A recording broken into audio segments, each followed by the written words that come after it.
असतो मा सद्गमय तमसो मा ज्योतिर्गमय। ಶ್ರೀ ವಿವೇಕಾನಂದ ಕೆ.ಎಫ್. ಪಾಟೀಲ್ ಜಿ ಹಿರಿಯ ಪ್ರಾಥಮಿಕ ಶಾಲೆ ಕಾಕೋಳ.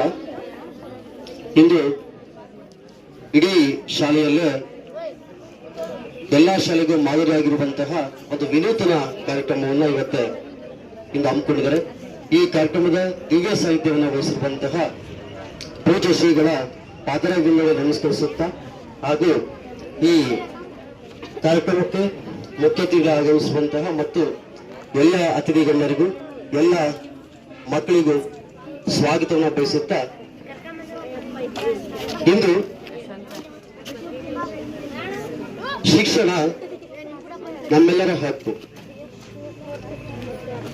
ಯಾವುದೇ ಸಂಸ್ಥೆ, ನಾವು ಅನೇಕ ಶಾಲೆಗಳನ್ನ ನೋಡ್ತಾ ಬರ್ತಿದ್ದೀನಿ. ಒಬ್ಬ ಮುಖ್ಯ ಶಿಕ್ಷಕನಾಗಿ ಹಳೆಯ ವಿದ್ಯಾರ್ಥಿಗಳು ನಮ್ಮ ಶಾಲೆಗೆ ಬಿಟ್ಟು ನಂತರ ಪುನಃ ಇಷ್ಟು ಪ್ರಮಾಣದಲ್ಲಿ ಬರ್ತಿದೆ ಅಂದ್ರೆ ಅದಕ್ಕೆ ಕಾರಣ ಈ ಶಾಲೆಯನ್ನು ಇಟ್ಟಿರುವಂತಹ ಪ್ರೀತಿ, ಈ ಶಾಲೆಯನ್ನು ಕೊಟ್ಟಿರುವಂತಹ ಶಿಕ್ಷಣ, ಈ ಶಾಲೆ ಕೊಟ್ಟಿರುವಂತಹ ಸಂಸ್ಕಾರ. ಪ್ರೀತಿಯ ವಿದ್ಯಾರ್ಥಿಗಳು ನನಗೆ ಕೊಟ್ಟಿರುವಂತಹ ಟಾಪಿಕ್ ಯಾವ್ದಪ್ಪ ಅಂದ್ರೆ SSLC ನಂತರ ಮುಂದೇನು ಅಂತೇಳಿ. ಇರುವಂತಹ ಎಲ್ಲ ಚಿಕ್ಕ ಮಕ್ಕಳಿಗರ ನಾವೆಲ್ಲರೂ ಸಹ ನಮ್ಮ ಜೀವನದಲ್ಲಿ ನಮ್ಮದೇ ಆದಂತಹ ಗುರಿಗಳನ್ನ ಮುಂದೆ ಏನಾಗಬೇಕು ಅಂತೇಳಿ ಇಂದ ನಾವು ತೀರ್ಮಾನ ಮಾಡಬೇಕಾಗತ್ತೆ. ಪ್ರೀತಿಯ ವಿದ್ಯಾರ್ಥಿಗಳೇ, ಇಲ್ಲಿ ಕಿರಿಯ ಪ್ರಾಥಮಿಕ ಶಾಲೆ, ಹಿರಿಯ ಪ್ರಾಥಮಿಕ ಶಾಲೆ ಮತ್ತು ಪ್ರೌಢಶಾಲೆ ಇದಾದ ನಂತರ ಇವೆಲ್ಲ ಸಹ ಉನ್ನತ ವ್ಯಾಸಂಗ ಕಾಲೇಜಿಗೆ ತೆರಳ್ತೀರ. ಇಡೀ ಒಬ್ಬ ಮನುಷ್ಯನ ಜೀವನದಲ್ಲಿ ಪ್ರಮುಖವಾದಂತಹ ಘಟ್ಟ ಯಾವ್ದಪ್ಪ ಅಂದ್ರೆ 10ನೇ ತರಗತಿ ಅಂದ್ರೆ SSLC ಅಂತ. ಈ SSLC ಬಂದಾಗ ಪ್ರತಿಯೊಬ್ಬರ ಕಣ್ಣು ಸಹ ನಮ್ಮ ಅಂಕಗಳ ಮೇಲೆ ಇರ್ತವೆ. ಯಾಕಂದ್ರೆ ಇವತ್ತಿನ ಶಿಕ್ಷಣ ವ್ಯವಸ್ಥೆ ಅಂಕಗಳ ಆಧಾರದ ಮೇಲೆ ನಿಂತಿದೆ. ಹೀಗಾಗಿ SSLC ಗಳಿಸುವಂತಹ ನಿಮ್ಮ ಅಂಕಗಳು ನಿಮ್ಮ ಭವಿಷ್ಯವನ್ನು ರೂಪಿಸ್ತವೆ ಅಂತೇಳಿ ಇಲ್ಲಿರುವಂತಹ ವಿದ್ಯಾರ್ಥಿಗಳು ಮುಂದೆ ಏನಾಗಬೇಕು ಅಂತೇಳಿ ನಾವು ಈಗ ಅಂತಂದ್ರೆ ಮಾತ್ರ ನಾವು ಮುಂದೆ ಆಗಕ್ಕೆ ಸಾಧ್ಯ ಆಗುತ್ತೆ. ಇದಲ್ಲಪ್ಪ ಮುಂದೆ ಏನಾಗಬೇಕಂತ ವೆರಿ ಗುಡ್. ಇಲ್ಲಿರುವಂತಹ ಒಬ್ಬ ವಿದ್ಯಾರ್ಥಿ ಮುಂದೆ ಒಬ್ಬ MBA ಡಾಕ್ಟರ್ ಆಗಬೇಕು ಅಂತ ಆಸೆ ಇದೆ. ವೆರಿ ಗುಡ್ ಪುಟ್ಟ, ನಿನಗೇನು ಆಸೆ ಇದೆಯಮ್ಮ? ಹೇಳ. ಟೀಚರ್ ಆಗಬೇಕು ಅಂತ ಆಸೆ ಇದೆ, ರೈಟ್. ಅದೇ ರೀತಿ ನಮ್ಮ ಹಳೆಯ ವಿದ್ಯಾರ್ಥಿಗಳು ಇವರಲ್ಲಿ ಅನೇಕ ಕನಸುಗಳನ್ನ ಕಟ್ಕೊಂಡಿರ್ತೀರ. ಎಲ್ರಿಗೂ ಆಸೆ ಇರುತ್ತೆ, ನಾನು ಡಾಕ್ಟರ್ ಆಗಬೇಕು, ಇಂಜಿನಿಯರ್ ಆಗಬೇಕು, ಅಥವಾ ಸೇನೆಗೆ ಮಿಲಿಟರಿಗೆ ಸೇರಬೇಕು ಅಂತ ಇದು ಅನೇಕ ಆಸೆಗಳು ನಾವೆಲ್ಲ ಹೊತ್ಕೊಂಡಿರ್ತೀವಿ. ಆದ್ರೆ ವಿಪರ್ಯಾಸ ಏನಪ್ಪ ಅಂದ್ರೆ ಈಗ ನಾವೇನು ಡಾಕ್ಟರ್ ಆಗ್ಬೇಕು ಅಂತ ಅನ್ಕೊಂಡಿದೀವಲ್ವಾ, ಸಣ್ಣ ಮಕ್ಕಳಿದ್ದಾಗಿರುವಂತಹ ಆಸೆ ಬರ್ತಾ ಬರ್ತಾ ಕಡಿಮೆ ಆಗ್ತಾ ಬರುತ್ತೆ. ಯಾಕೆ ಅಂದ್ರೆ ನಮ್ಮದೇ ಅಂತಹ ಒತ್ತಡಗಳು ಇರ್ತವೆ. ಎಲ್ಲಕ್ಕಿಂತ ಪ್ರಮುಖವಾಗಿ ಇವತ್ತು SSLC ಮಕ್ಕಳು ಇರ್ಬೋದು, PUC ಮಕ್ಕಳು ಇರ್ಬೋದು, ಸ್ಕೂಲ್ ಪ್ರಾರಂಭ ಆದಾಗ ಎಲ್ಲಿ ಎಷ್ಟು ಪರ್ಸೆಂಟೇಜ್ ಮಾಡ್ತೀವಿ ಅಂದ್ರೆ ಪ್ರತಿಯೊಬ್ಬ ಮಕ್ಕಳು ಸಹ 91%, 90% ಮಾಡ್ತೀವಿ ಅಂತ ಹೇಳ್ತಾರೆ. ಆದ್ರೆ ರಿಸಲ್ಟ್ ಅನ್ನ ನೋಡಿದಾಗ ಆ 90% ಪ್ರಮಾಣ ತುಂಬಾ ಕಡಿಮೆ ಆಗುತ್ತೆ. ಹಾಗಾಗಿ ನಾವೇನ್ ಆಗ್ಬೇಕು ಅಂತ ಅನ್ಕೊಂಡಿದ್ದೀವಿ, ಸಂಕಲ್ಪ ತೊಟ್ಟಿದೀವೋ ಆ ಸಂಕಲ್ಪ ಪೂರ್ಣ ಆಗ್ಬೇಕು ಅಂತಂದಾಗ ನಾವು ಇವತ್ತಿನ ನಮ್ಮ ಆಸೆಗೆ ನೀರನ್ನು ಹರಿತಾ ಬರಬೇಕು. ಉದಾಹರಣೆಗೆ ಒಂದು ಬೀಜವನ್ನ ಮಣ್ಣಿನಲ್ಲಿ ಹಾಕ್ತೀವಿ. ಮಣ್ಣಿನಲ್ಲಿ ಹಾಕಿದಾಗ ಅದಕ್ಕೆ ನೀರನ್ನು ಹಿಡಿದಾಗ ಅದು ನಿಧಾನಕ್ಕೆ ಚಿಗುರು ಹೊಡೆಯುತ್ತೆ, ಮೊಳಕೆ ಹೊಡೆಯುತ್ತೆ. ಮೊಳಕೆ ನಿಧಾನಕ್ಕೆ ಒಂದು ಸಸಿ ಚಿಗುರಿನ ಎಲೆ ಹೊಡೆದು ಅದು ಬರ್ತಾ ದೊಡ್ಡ ಎಮ್ಮರವಾಗುತ್ತೆ. ಅಂದ್ರೆ ಈ ಶಾಲೆ ಇಂತಹ ಪುಣ್ಯವಾದಂತಹ ಕೆಲಸವನ್ನ ಮಾಡ್ತಾ ಇದೆ ಅಂತ. ಅದು SSLC ನಾವು ಏನ್ ಮಾಡ್ಬೇಕು? ಹೀಗಾಗಿ ಈ ವಿದ್ಯಾರ್ಥಿ ನಾನು ಮುಂದೆ ಡಾಕ್ಟರ್ ಆಗ್ಬೇಕು ಅಂದ್ರೆ ವೈದ್ಯ ಆಗ್ಬೇಕು ಅಂತ ಹೇಳ್ದ. ಅದೇ ಡಾಕ್ಟರ್ ಆಗ್ಬೇಕು ನಾವು ಏನ್ ಓದ್ಬೇಕು? MBBS ಮಾಡ್ಬೇಕು. MBBS ಮಾಡ್ಬೇಕಂದ್ರೆ ಏನ್ ಮಾಡ್ಬೇಕು? ಓದ್ಬೇಕು. ಈಗ ನಾವು SSLC ಇದೀವಿ, SSLC ಆರಿಸಿ ಒಂದೊಂದ್ಸಲ ಡಾಕ್ಟರ್ ಆಗ್ತೀವಿ ಅಂದಾಗ ನಾವು 10ನೇ ತರಗತಿ ಪಾಸ್ ಆದ ನಂತರ ಪ್ರಮುಖವಾಗಿ ವಿದ್ಯಾರ್ಥಿಗಳು 3 ಕೋರ್ಸ್ಗಳನ್ನ ಆಯ್ಕೆ ಮಾಡ್ಕೊಳ್ತಾರೆ. ಅದರಲ್ಲಿ PUC ಸೈನ್ಸ್, 2ನೇದು ಕಾಮರ್ಸ್, 3ನೇದು ಆರ್ಟ್ಸ್ ಅಂತೇಳಿ. ಬಹುತೇಕ ನಾವು ಗ್ರಾಮೀಣ ಪ್ರದೇಶದ ಮಕ್ಕಳನ್ನು ನೋಡಿದಾಗ ಆ ಗ್ರಾಮೀಣ ಪ್ರದೇಶದ ಮಕ್ಕಳಲ್ಲಿ ವಿಜ್ಞಾನ ವಿಭಾಗಕ್ಕೆ ಸೇರುವಂತಹ ಮಕ್ಕಳ ಪ್ರಮಾಣ ಬರ್ತಾ ಕಡಿಮೆ ಆಗ್ತಿದೆ. ಯಾಕೆ ಕಡಿಮೆ ಆಗ್ತಿದೆಯಪ್ಪ ಅಂದ್ರೆ ನಾವೆಲ್ಲರೂ ಸಣ್ಣ ಮಕ್ಕಳಿದ್ದಾಗ ಡಾಕ್ಟರ್ ಆಗಬೇಕು ಅಂತ ಆಸೆ ಇರುತ್ತೆ, ಆದ್ರೆ ಬರ್ತಾ ಆಸೆ ಇರಲ್ಲ. ಹೀಗಾಗಿ ವಿಜ್ಞಾನ ಮತ್ತು ಗಣಿತದಲ್ಲಿ ಯಾರಿಗೆ ಆಸಕ್ತಿ ಹೆಚ್ಚಿರುತ್ತೋ ಅಂತಹ ಮಕ್ಕಳು ಮಾತ್ರ ವಿಜ್ಞಾನ ವಿಭಾಗವನ್ನು ಆಯ್ಕೆ ಮಾಡ್ಕೊಳ್ತಾರೆ. ಅಂದ್ರೆ ನಾವು SSLC ಪಾಸ್ ಆದ ನಂತರ ಮೊದಲ ನಮ್ಮ ಆಯ್ಕೆ ಯಾವ್ದಾಗಿರ್ಬೇಕಪ್ಪ ಅಂದ್ರೆ ವಿಜ್ಞಾನ ಆಗಿರ್ಬೇಕು ಅಂತೇಳಿ. ಯಾಕೆ ನಾವು PUC ಸೈನ್ಸ್ ತಗೊಳ್ಬೇಕು ಅಂತಂದಾಗ PUC ಸೈನ್ಸ್ ತಗೊಂಡಾಗ ನಮಗೆ ಆಯ್ಕೆಗಳು ತುಂಬಾ ಇರ್ತವೆ. ನಾವು ಡಾಕ್ಟರ್ ಆಗಬೇಕು, ಇಂಜಿನಿಯರ್ ಆಗಬೇಕು, ಅದು ಒಬ್ಬ ದೊಡ್ಡ ಸೈಂಟಿಸ್ಟ್ ಆಗಬೇಕು, ಇವೆಲ್ಲ ಮಾಡಬೇಕು ಅಂತಂದಾಗ ಅದಕ್ಕೆ ಭದ್ರವಾದಂತಹ ತಳಹದಿ ಯಾವ್ದಪ್ಪ ಅಂದ್ರೆ PUC ಸೈನ್ಸ್. PUC ಸೈನ್ಸ್ ಅಂದ್ರೆ ಮುಗಿತಾ ಅಂದಾಗ PUC ಸೈನ್ಸ್ ಅನ್ನೋಕ್ಕಿಂತ ಮುಂಚೆ ಕೆಲವೊಂದನ್ನ ಯೋಚನೆ ಮಾಡಬೇಕಾಗುತ್ತೆ. PUC ಸೈನ್ಸ್ ಯಾರು ತಗೊಳ್ತೀವೋ ಅವರು ಸ್ವಲ್ಪ ಬುದ್ಧಿವಂತರಾಗಿರ್ಬೇಕಾಗುತ್ತೆ, ಹೆಚ್ಚು ಕಷ್ಟವನ್ನು ಪಡಬೇಕು, ಜೊತೆಗೆ ಗಣಿತ, ವಿಜ್ಞಾನ ಮತ್ತು ಇಂಗ್ಲಿಷ್ ಪ್ರಬುದ್ಧತೆಗಿರ್ಬೇಕು. ಆಗಿದ್ದಾಗ ಮಾತ್ರ ಸೈನ್ಸ್ ಈಸಿ ಇರುತ್ತೆ. ಜೊತೆಗೆ ವಿಜ್ಞಾನವನ್ನ ತಗೊಂಡಾಗ ನಾವು PUC ಸೈನ್ಸ್ ತಗೊಂಡಾಗ ಅದು ತುಂಬಾ ಈಸಿ ಇರಲ್ಲ, ಸ್ವಲ್ಪ ಕಷ್ಟ ಇರುತ್ತೆ, ಹೆಚ್ಚು ಆಸಕ್ತಿನ ಕಲಿಬೇಕಾಗುತ್ತೆ, ಜೊತೆಗೆ ಟ್ಯೂಷನ್ಸ್ ಎಲ್ಲ ಹೋಗ್ಬೇಕಾಗುತ್ತೆ, ಮತ್ತೆ ಒಳ್ಳೆ ಕಾಲೇಜನ್ನ ಆಯ್ಕೆ ಮಾಡ್ಕೊಳ್ಬೇಕಾಗುತ್ತೆ. ಇಷ್ಟೆಲ್ಲ ಆದ ನಂತರ PUC ಸೈನ್ಸ್ ಅಲ್ಲಿ ಪಾಸ್ ಆದ್ರೆ ಈಗೆಲ್ಲ ನೀಟ್ ಎಕ್ಸಾಮ್ ಅಂತ ಇದೆ. ಇಡೀ ರಾಷ್ಟ್ರದಾದ್ಯಂತ ವೈದ್ಯಕೀಯ ವಿಭಾಗಕ್ಕೆ ಆಗುವಂತ ಪರೀಕ್ಷೆ ನೀಟ್ ಎಕ್ಸಾಮ್. ಆ ನೀಟ್ ಎಕ್ಸಾಮ್ ಅಲ್ಲಿ ಪಾಸ್ ಆದಾಗ ಗೌರ್ಮೆಂಟ್ ಸೀಟ್ ಸಿಗುತ್ತೆ. ಆ ಗೌರ್ಮೆಂಟ್ ಸೀಟ್ ಸಿಕ್ಕಾಗ ಮಾತ್ರ ನಾವು ವೈದ್ಯರ ಆಯ್ಕೆ 4 ರಿಂದ 5 ವರ್ಷ ನಾವು ಓದಬೇಕಾಗುತ್ತೆ. ಆ ನೀಟ್ ಎಕ್ಸಾಮ್ ಸುಲಭನಾ? ಆ ನೀಟ್ ಎಕ್ಸಾಮ್ ಪ್ರಿಪೇರ್ ಆಗಬೇಕು ಅಂದ್ರೆ ನಾವು 5ನೇ ಕ್ಲಾಸಿನಲ್ಲಿ ಓದ್ಕೊಂತ ಬರ್ಬೇಕು. ಈಗೆಲ್ಲ ನವೋದಯ ಎಕ್ಸಾಮ್ ಇದೆ, ನೀವೆಲ್ಲರೂ ಬೈತೀರ ಅಂತ ನಾನು ಅನ್ಕೊಂಡಿದ್ದೀನಿ. ಹೀಗಾಗಿ ನವೋದಯ ಎಕ್ಸಾಮ್ ಇರ್ಬೋದು, NMS ಇರ್ಬೋದು, NTSC ಎಕ್ಸಾಮ್ಸ್ ಇರ್ಬೋದು. ಈ 3 ಪರೀಕ್ಷೆಗಳನ್ನ ವಿದ್ಯಾರ್ಥಿಗಳಿಗೆ ಮುಂದಿನ ಸ್ಪರ್ಧಾತ್ಮಕ ಯುಗಕ್ಕೆ ತಯಾರಾಗಲಿ ಅಂತೇಳಿ ಸರ್ಕಾರ ನಿಗದಿಗೊಳಿಸಿದೆ. ಆ 3 ಪರೀಕ್ಷೆಗಳನ್ನ ಬರೆದಾಗ ಅಥವಾ 3 ಪರೀಕ್ಷೆಗಳ ಅನುಗುಣವಾಗಿ ನಾವು ಓದ್ತಾ ಬಂದ್ರೆ ಮಾತ್ರ ನೀಟ್ ಎಕ್ಸಾಮ್ ಸುಲಭ ಆಗುತ್ತೆ. ಇವತ್ತು ಕನ್ನಡಿಗರ ಪ್ರಮಾಣ ನೀಟ್ ಎಕ್ಸಾಮ್ ಅಲ್ಲಿ ಕಡಿಮೆ ಆಗ್ತಿದೆ. ಅಥವಾ ರೈಲ್ವೆ ಎಕ್ಸಾಮ್ ತಗೊಂಡಿರ್ಬೋದು, ಅಲ್ಲೆಲ್ಲೂ ಸಹ ನಮ್ಮ ವಿದ್ಯಾರ್ಥಿ ಜಾಸ್ತಿ ತೇರ್ಗಡೆ ಆಗ್ತಿಲ್ಲ. ಇದಕ್ಕೆ ಕಾರಣ ಏನಪ್ಪ ಅಂದ್ರೆ ನಾವು ಈ ವಯಸ್ಸಿಂದಲೇ ಅಂದ್ರೆ 5ನೇ ತರಗತಿಯಿಂದಲೇ ನಾವು ಸರಿಯಾದ ರೀತಿಯಲ್ಲಿ ನಾವು ಕಾಂಪಿಟೇಷನ್ ಎಕ್ಸಾಮ್ಸ್ ನ ಯಾವ ರೀತಿ ಪ್ರಿಪೇರ್ ಆಗಬೇಕು ಅನ್ನೋದ್ರ ಬಗ್ಗೆ ನಮ್ಮ ಮಕ್ಕಳಿಗೆ, ನಮ್ಮ ವಿದ್ಯಾರ್ಥಿಗಳಿಗೆ ಕಲಿಸ್ಕೊಟ್ಟಾಗ ಮಾತ್ರ ನಮ್ಮ ವಿದ್ಯಾರ್ಥಿಗಳು ಸಹ ನೀಟ್ ಎಕ್ಸಾಮ್ ಅಲ್ಲಿ ಪಾಸ್ ಆಗಿ MBBS ಸೀಟ್ ತಗೊಳ್ಳಕ್ಕೆ ಸುಲಭ ಆಗುತ್ತೆ. ಅಥವಾ ನಾವು PUC ಸೈನ್ಸ್ ಮಾಡ್ತೀವಿ, ನೀಟ್ ಎಕ್ಸಾಮ್ ಪಾಸ್ ಆಗಿಲ್ಲ ಅಂತಂದಾಗ ಯಾವುದೇ ಒಬ್ಬ ಬಡ ವಿದ್ಯಾರ್ಥಿ ಡಾಕ್ಟರ್ ಆಗಕ್ಕೆ ಸಾಧ್ಯ ಇಲ್ಲ. ಯಾಕೆಂದ್ರೆ ಒಬ್ಬ ಒಂದು MBBS ಸೀಟ್ ತಗೊಳ್ಬೇಕಂದ್ರೆ ಲಕ್ಷಗಟ್ಟಲೆ, ಕೋಟಿಗಟ್ಟಲೆ ದುಡ್ಡು ಬೇಕಾಗುತ್ತೆ. ಹಾಗಾಗಿ ಮಕ್ಕಳೇ, ನಿಮ್ಮೆಲ್ಲರಿಗೂ ಹೇಳ್ತಿರೋದು 5ನೇ ತರಗತಿಯಿಂದನೇ ನಿಮ್ಮ ಗುರಿ ಏನಿದೆಯಲ್ವಾ ಡಾಕ್ಟರ್ ಆಗಬೇಕು ಅಂತೇಳಿ, ಆ ಗುರಿಯನ್ನ ಸಾಧನೆ ಮಾಡಬೇಕು ಅಂತಂದ್ರೆ ಇವತ್ತಿನ ನೀವು ಕಾಂಪಿಟೇಟಿವ್ ಎಕ್ಸಾಮ್ಸ್ಗೆ ಪ್ರಿಪೇರ್ ಆಗ್ಬೇಕು. ಇದು ಒಂದು. 2ನೇ ವಿಭಾಗ ಬಂದು ಇತ್ತೀಚೆಗೆ ವಿಜ್ಞಾನ ವಿಭಾಗಕ್ಕಿಂತ ಹೆಚ್ಚು ಆಕರ್ಷಣೀಯವಾಗಿರೋದು ಯಾವ್ದಪ್ಪ ಅಂದ್ರೆ ಕಾಮರ್ಸ್ ಅಂದ್ರೆ ವಾಣಿಜ್ಯ ವಿಭಾಗ ಅಂತ ಕರೀತೀವಿ. ವಾಣಿಜ್ಯ ವಿಭಾಗವನ್ನ ಆಯ್ಕೆ ಮಾಡಿಕೊಳ್ಳುವಂತ ವಿದ್ಯಾರ್ಥಿಗಳಿಗೆ ವಿಜ್ಞಾನಕ್ಕಿಂತ ಸ್ವಲ್ಪ ಕಡಿಮೆ ಕಷ್ಟ ಇರುತ್ತೆ, ಅಂತ ಒತ್ತಡ ಇರಲ್ಲ. ಎಲ್ಲಕ್ಕಿಂತ ಪ್ರಮುಖವಾಗಿ ಯಾರಿಗೆ ಮುಂದೆ ಬ್ಯಾಂಕಿಂಗ್ ಎಕ್ಸಾಮ್ಸ್ ಇರ್ಬೋದು, ಅಥವಾ ಬ್ಯಾಂಕಿಂಗ್ ಕ್ಷೇತ್ರ, ವ್ಯಾಪಾರ, ವಾಣಿಜ್ಯ, ಇಂತಹ ಅನೇಕ ಕನಸುಗಳು ಯಾಕೆ ಕಟ್ಕೊಂಡಿರೋ ಸ್ವಂತ ಬಿಸ್ನೆಸ್ ಮಾಡಬೇಕು ಅಂತೇಳಿ ಅವರೆಲ್ಲರಿಗೂ ಸಹ ಪೂರಕವಾಗಿರುವಂತಹ ವಿಭಾಗ ಯಾವ್ದಪ್ಪ ಅಂದ್ರೆ ವಾಣಿಜ್ಯ ವಿಭಾಗ ಅಂದ್ರೆ ಕಾಮರ್ಸ್. ಹೀಗಾಗಿ ಕಾಮರ್ಸ್ ಸುಲಭವಾಗಿ ಓದಿ ಅದ್ರ ಮೇಲೆ ನಾವು ಪದವಿ ಮತ್ತು ಸ್ನಾತಕೋತ್ತರ ಪದವಿ ಅಂದ್ರೆ BBM ಇವೆಲ್ಲವೂ ಸಹ ನಾವು ಮಾಡ್ಬೋದು, BCom ಮಾಡ್ಬೋದು ಅಥವಾ MCom ಮಾಡ್ಬೋದು. ಅದೆಲ್ಲಕ್ಕಿಂತ ಮುಖ್ಯವಾಗಿ ಯಾರು ಕಾಮರ್ಸ್ ಮಾಡ್ತೀವೋ ಅವರಿಗೆ ಸ್ವಲ್ಪನಾದ್ರೂ ಕಂಪ್ಯೂಟರ್ ನಾಲೆಜ್ ಬೇಕಾಗುತ್ತೆ. ಹೀಗಾಗಿ 2ನೇ ವಿಭಾಗವನ್ನ ಅತಿ ಹೆಚ್ಚು ವಿದ್ಯಾರ್ಥಿ ಇತ್ತೀಚೆಗೆ ನಮ್ಮ ಗ್ರಾಮೀಣ ಪ್ರದೇಶದ ಮಕ್ಕಳೆಲ್ಲ ಸಹ ಸೈನ್ಸ್ ನ ಬಿಟ್ಟು ಕಾಮರ್ಸ್ ಕಡೆಗೆ ವಾಲ್ತಾ ಇದ್ದಾರೆ. ಕಾಮರ್ಸ್ ಅನ್ನೋದ್ರಿಂದ ಒಂದು ಅಡ್ವಾಂಟೇಜ್ ಏನಪ್ಪಾ ಅಂದ್ರೆ ಮುಂದೆ ಬಿಸ್ನೆಸ್ ಮಾಡಕ್ ಹೆಲ್ಪ್ ಆಗುತ್ತೆ. ಆದ್ರೆ ಒಂದು ಡಿಸ್ಅಡ್ವಾಂಟೇಜ್ ಏನಪ್ಪಾ ಅಂದ್ರೆ ಸೈನ್ಸ್ ತಗೊಂಡಿರುವಂತಹ ವಿದ್ಯಾರ್ಥಿ ಆರ್ಟ್ಸಿಗೆ ಹೋಗ್ಬೋದು, ಕಾಮರ್ಸಿಗೆ ಹೋಗ್ಬೋದು. ಆದ್ರೆ ಕಾಮರ್ಸ್ ಅನ್ನೋ ವಿದ್ಯಾರ್ಥಿ ಯಾವುದೇ ಕಾರಣಕ್ಕೂ ಸೈನ್ಸ್ ನ ಮಾಡಕ್ಕೆ ಬರಲ್ಲ. ಜೊತೆಗೆ ಮುಂದೆ ಏನಾದ್ರು ನೀವು ಟೀಚರ್ಸ್ ಅಥವಾ ಏನೋ ಆಗ್ಬೇಕು ಅಂತಂದಾಗ BCom ಮೇಲೆ B.Ed ಮಾಡಕ್ ಬರಲ್ವಾ. ಹಾಗಾಗಿ ಬೆಟರ್ ಆಪ್ಷನ್ ಯಾವ್ದಪ್ಪ BA ಅಥವಾ BSc ಸೇರ್ಬೇಕು ಅಂತಂದ್ರೆ ಸೈನ್ಸ್ ನ ತಗೊಂಡ್ರೆ ತುಂಬಾ ಈಸಿ ಇರುತ್ತೆ. ಅಂದ್ರೆ ವಿಜ್ಞಾನ ಕ್ಷೇತ್ರವನ್ನ ನೀವು ಯಾರ್ಯಾರು ಆಯ್ಕೆ ಮಾಡ್ಕೊಳ್ತೀರೋ, ವಿಜ್ಞಾನ ಕ್ಷೇತ್ರ ಆಯ್ಕೆ ಮಾಡ್ಕೊಂಡ್ರೆ ಮಾತ್ರ ನೀವು ಹೆಚ್ಚು ವೈವಿಧ್ಯವಿರುವಂತಹ ಕೋರ್ಸ್ಗಳನ್ನ ಆಯ್ಕೆ ಮಾಡೋಕ್ಕೆ ಸಾಧ್ಯ ಆಗುತ್ತೆ. ಅದಂತರ ಮೂರನೇ ಕ್ಷೇತ್ರ ಯಾವ್ದಪ್ಪ ಅಂದ್ರೆ PUC ಆರ್ಟ್ಸ್ ಅಂತ ಅಂದ್ರೆ ಕಲಾ ಶಿಕ್ಷಣ ಅಂತ ಕರೀತೀವಿ. ಇದು ಯಾವುದೇ ಪ್ರಾಕ್ಟಿಕಲ್ ಇರಲ್ಲ, ಥಿಯರಿ ಜಾಸ್ತಿ ಇರುತ್ತೆ, ಸುಲಭವಾಗಿ ಓದಿ ಪಾಸ್ ಆಗಂತದ್ದು ಅಂದ್ರೆ ಆರ್ಟ್ಸ್. ನಮ್ಮ ಹಳೆಯ ವಿದ್ಯಾರ್ಥಿಗಳು ಆರ್ಟ್ಸ್ ಕಷ್ಟ ಅಂತ ಅಂತಿದ್ದಾರೆ. ಆರ್ಟ್ಸ್ ತುಂಬಾ ಸುಲಭ ಅಂತ ಏನು ಕಷ್ಟ ಇಲ್ಲ. ಯಾಕಂದ್ರೆ ವಿದ್ಯಾರ್ಥಿಗಳು ಕಷ್ಟ ಇರಪ್ಪ ಸೈನ್ಸು, ಮ್ಯಾಥ್ಸು, ಇಂಗ್ಲಿಷ್.